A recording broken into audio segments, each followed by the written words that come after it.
நந்திவர்மன் காதலி. அத்தியாயம் 6. மகேந்திரவாடி குகை கோயிலில். மகேந்திர தடாகத்திற்கு சற்று தொலைவில் ஒரு பாறை குன்று இருந்தது.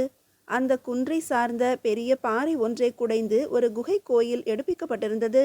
திருமால் கோயிலான அதை சமைத்தவன் முதலாம் மகேந்திரவர்மனாவன். கிழக்கு முகமாக அமைந்த அந்த கோயில் மண்டபத்தின் தூண்களில் அழகிய தாமரை பூ சித்திரம் செதுக்கப்பட்டிருந்தது. திருநிலை அறையின் வாயிலில் இரு கைகளையும் இடுப்பில் ஊன்றி சாந்தமாக நிற்கும் துவார பாலகர் உருவங்கள் இருந்தன. திருநிலை அறைக்குள் நரசிம்ம பெருமாள் எழுந்தருளியிருந்தார். இந்த குகை கோயில் மண்டபத்தின் வெளிச்சம் மங்கிய ஒரு இடத்தில் 2 வாலிபர்கள் அமர்ந்திருந்தனர். ஒருவனுக்கு வயது 30 இருக்கும். கரடு முரடான தாடியும் மீசையும் வளர்ந்த முகம், குரூரமான கண்கள், கழுத்தில் மண்டை ஓட்டு சின்னம் செதுக்கிய இரும்பு வடம் ஒன்றையும் அணிந்திருந்தான். கைகளில் இரும்பு கடகங்கள் இறுகி கிடந்தன. இடுப்பில் பளபளப்பான குத்துவாள் ஒன்றை செருகி வைத்திருந்தான். அவன்தான் வகுளாதேவியின் மூத்த மகனான சித்தலிங்கன் என்பவன். மற்றவனுக்கு சுமார் 24 வயது இருக்கும். தெளிவான அழகிய முகம், ஆனால் நோஞ்சலான மெலிந்து வெளுத்த தேகம். காவியுடை அணிந்திருந்த அவன் தலையை சுத்தமாக மழித்து விட்டிருந்தான். கட்கத்தில் ஏட்டுச்சுவடி கட்டு ஒன்றை இடுக்கி வைத்திருந்தான்.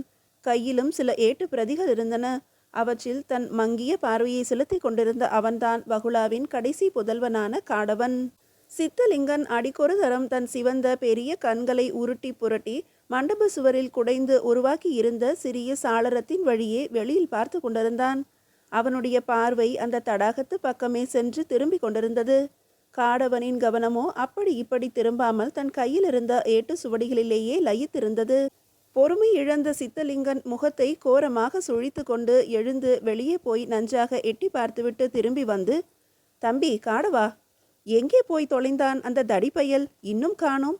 அவ்விரண்டு பேரும் தடாகத்தை விட்டு சென்று பல நாழிகை நேரமாகிவிட்டது. இன்னமும் அவன் வந்து சேரவில்லையே. அங்கே என்ன செய்து கொண்டிருப்பான் என்று உள்ளடங்கிய சினத்துடிப்புடன் கரகரத்த குரலில் கேட்டான். ஏட்டு பிரதிகளை மஞ்சள் நூலில் கோர்த்து அடுக்கியவாறு நிமிர்ந்த காடவன், முன் யோசனை இல்லாத முட்டாளான அவனை அந்த காரியத்தை செய்ய அனுப்பியது உங்கள் தவறு அண்ணா. தும்பை விட்டுவிட்டு வாளை பிடிக்கும் பிரகஸ்பதி அவன். அவர்களை தப்பி செல்ல விட்டுவிட்டான் பார்த்தீர்களா? வழக்கம் போல நமக்கு வரும் தோல்விகளில் இதுவும் ஒன்று என்று பெண்மை குரலில் சொல்லி சவச்சிரிப்பு சிரித்தான் காடவன். அப்படி சொல்ல முடியாது. ஒரு கால் அவன் அவர்களை பின்தொடர்ந்தும் சென்றிருக்கலாம் அல்லவா?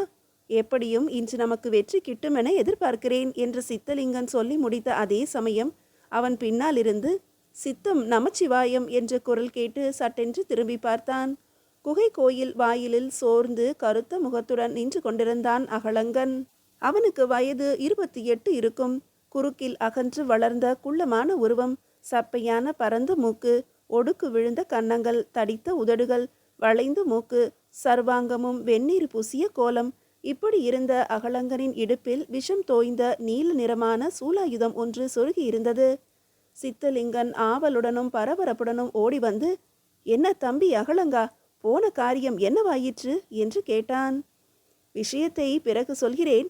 முதலில் இந்த இடத்தை விட்டு வெளியே வாருங்கள். அதோ அங்கு இருக்கும் பாறையின் மறைவில் அமர்ந்து பேசலாம் என்று வெறுப்பு நிறைந்த குரலில் கூறினான் அகலங்கன். எதற்கு தம்பி இப்படி சொல்கிறாய்? நாம் இங்கே இருப்பதை யாராவது கவனிக்கிறார்களா?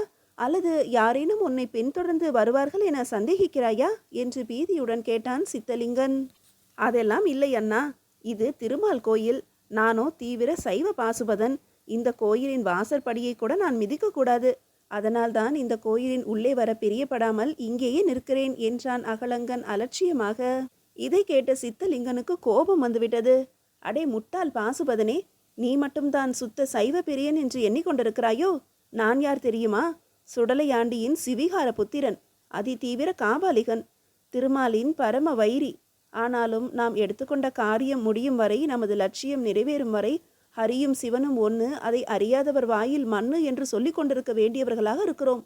அதோ பார், புத்தம் தர்மம் சங்கம் என்று வாயில் ஈ நுழைவது கூட தெரியாமல் உளறி கொண்டிருப்பவனான காடவன் காரியத்தில் கண்ணாக சனாதன தெய்வத்தின் கர்ப்ப கிரகத்திலேயே வந்து கூசாமல் அமர்ந்திருக்கிறான். அவனை பார்த்துமா உனக்கு புத்தி வரவில்லை? நம்முடைய முதல் மதம் பல்லவ சாம்ராஜ்யத்தின் அரச பீடம்.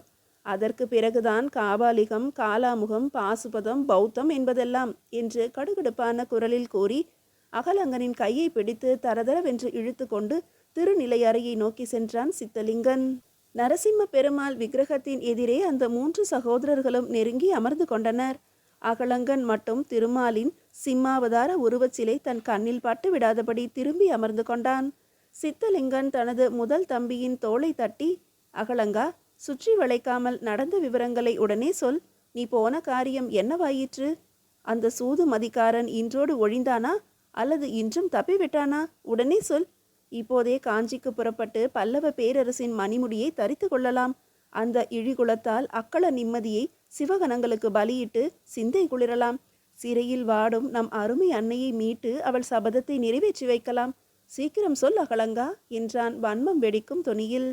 மரண மூச்சுவிடும் கொடிய மிருகத்தை போல பெருமூச்சு விட்டு கொண்டு சொன்னான் அகலங்கன். அவர்கள் 2 பேருமே தப்பிவிட்டார்கள் என்று. தப்பிவிட்டார்களா என்று ஆக்ரோஷமாக அலறினான் சித்தலிங்கன். என்ன செய்வது? அதிர்ஷ்ட தேவதை அவன் பக்கம் நிற்கிறாள். துரதிர்ஷ்டக்காரனான உன்னை அந்த காரியத்தை செய்ய அனுப்பியதே எங்கள் துரதிர்ஷ்டம்தான். நீங்கள் மட்டும் என்ன பெரிய அதிர்ஷ்டசாலியோ? அன்று இரவு துங்கபத்ரை ஆற்றங்கரையில் அருமையான சந்தர்ப்பம் கிடைத்தது. அதை சரியாக பயன்படுத்தினீர்களா? குருடன் கூட உங்களைப் போல குறி தவறி கத்தியை வீசி இருக்க மாட்டான். அருகாமையிலிருந்து எரிந்த கத்தி அவன் நெஞ்சை பிளக்காமல் பாறையை பிளக்க போய்விட்டது.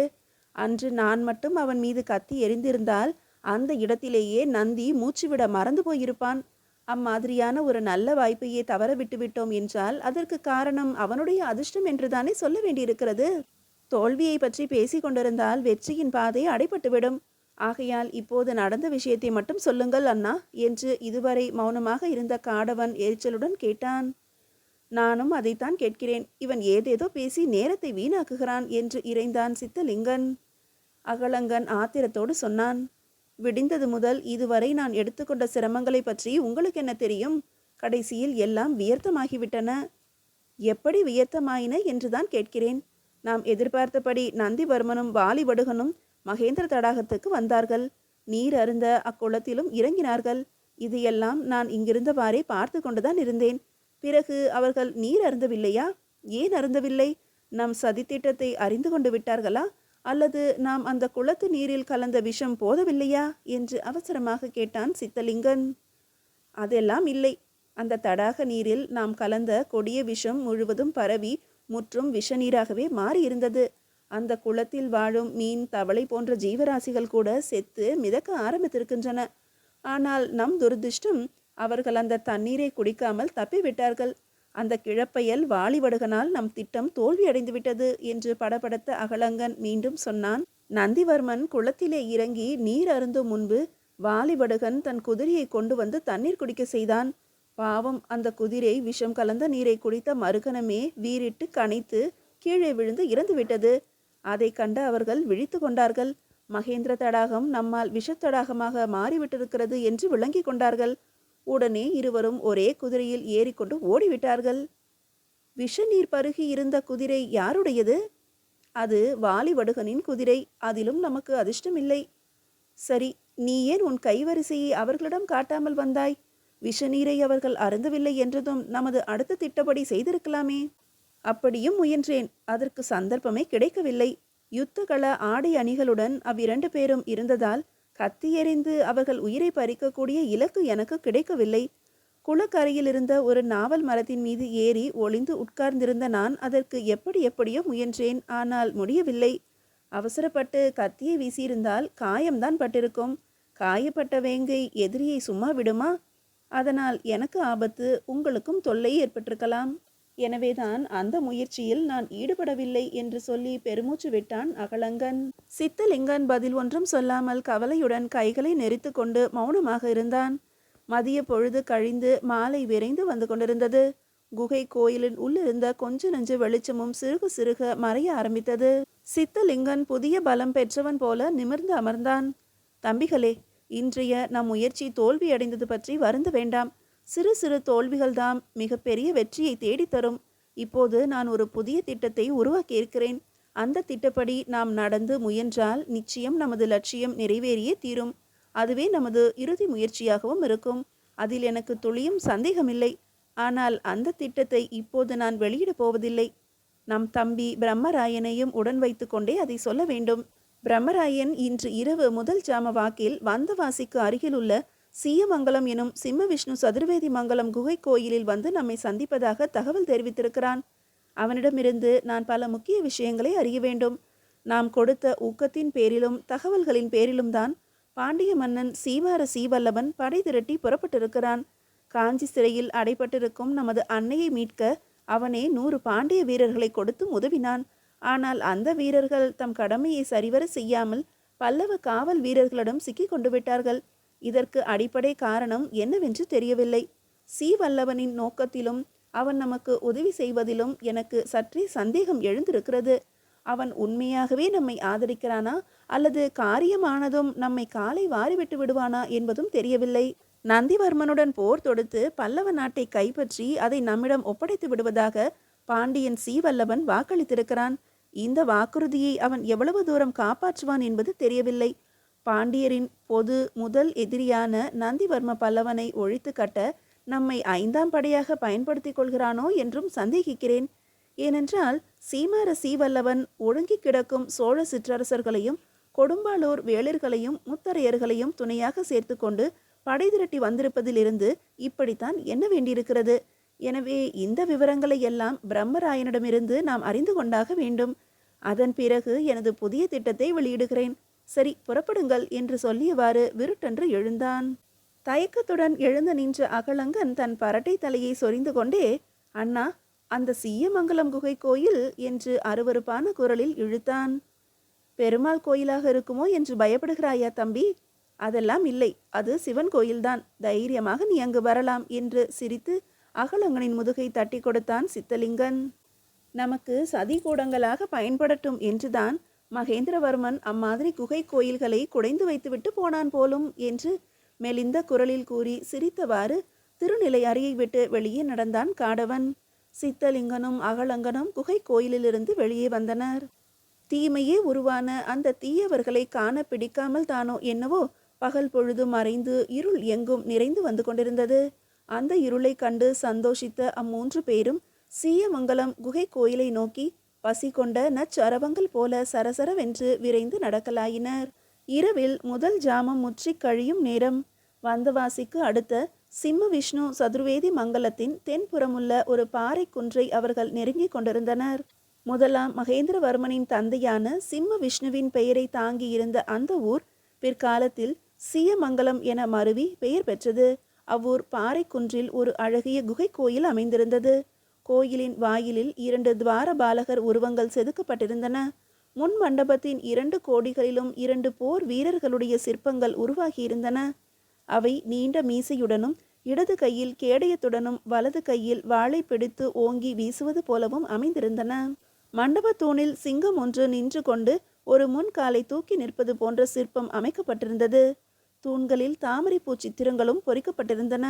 கோயிலின் உள்ளே திருநிலை அறையில் சிவலிங்கம் பிரதிஷ்டை செய்யப்பட்டிருந்தது.